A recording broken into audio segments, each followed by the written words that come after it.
and the rest of the world. Afghanistan's situation is only getting worse, especially since much foreign aid dried up after the Taliban takeover in August.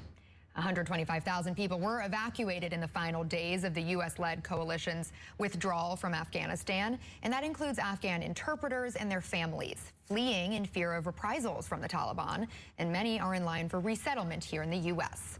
Our Therese Garnier spoke with one family waiting to move into a new home.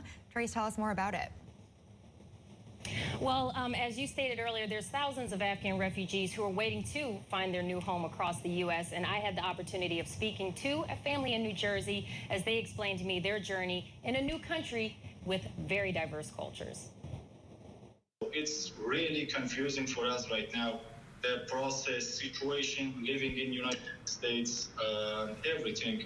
So especially the future of my family. Right now, we don't know that how long it will take to get the green card. They will give us green card or not. And my babies, my daughters, they can go to the school and studying about that. So that's really make my mind busy about the future. SAFIA, one of only 2 female Afghan military pilots, and her husband Javad, also a pilot, are currently living in the dorms on Joint Base McGuire-Dix Lakehurst in New Jersey while they wait to start the resettlement process. For right now, we have nothing to do here, only self-studying about American cultures, about some driving regulations in United States, especially to the states that we want to go. So nothing more than that. Here is lots of people right now is waiting for their process. But the journey hasn't been easy. The most difficult things for us, because it happens suddenly in our life, especially for my family, that we didn't have any plan to go anywhere.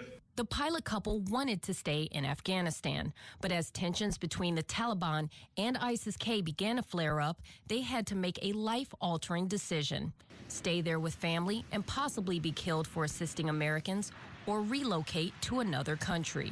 Javad, SAFIA, who was pregnant, and their 5-year-old daughter Nargis escaped from Kabul to Qatar on August 14th with only a few days' notice. A little over a week later, SAFIA had a baby, a little girl named Helen. I'm happy about her, and she's born in here, but not in Afghanistan. I know in Afghanistan it's not safe for now. Life may seem great now that they are safe in the U.S. Yeah, the facilities here is good, and we have no complaint about anything here. But the battle is only just beginning. Reports began swirling that SAFIA, the only female squadron commander, had been kidnapped and stoned to death. She says this is what she would have faced had they stayed, and what their family in the Middle East now faces. We were under threat in Afghanistan, so my father, my family, they are living under attack right now over there. They are changing the house every 2 months, 3 months. Due to the abruptness of their escape, SAFIA and Javad were unable to prepare mentally and physically for what comes with moving to a new country, including possibly having to change career paths. Everything is destroyed suddenly, so right now, for myself, I couldn't prepare myself to living like this in camps or working maybe another job without flying. So I have never thinking I will put it away flying. Flying is part of our life right now, so we miss flying. So I don't know what will happen in the future. They have found a sponsor family in Oregon, but until they can actually sit down and have a meeting about all the assistance that's offered to them, they wait. Back to you. And Therese, in normal circumstances, it's incredibly hard to move to another country, but that family's circumstances are extraordinary. And you did just mention that they barely had any time to prepare mentally for the move. So how are they coping, and are they getting help? Well, so far, thankfully, they have Americans that they serve with that have been sending them literature to start studying while they wait. But you have to keep in mind, they still have to find a new job. They have to enroll their kids in school. They have to apply for medical care and all these different things that are afforded to Americans.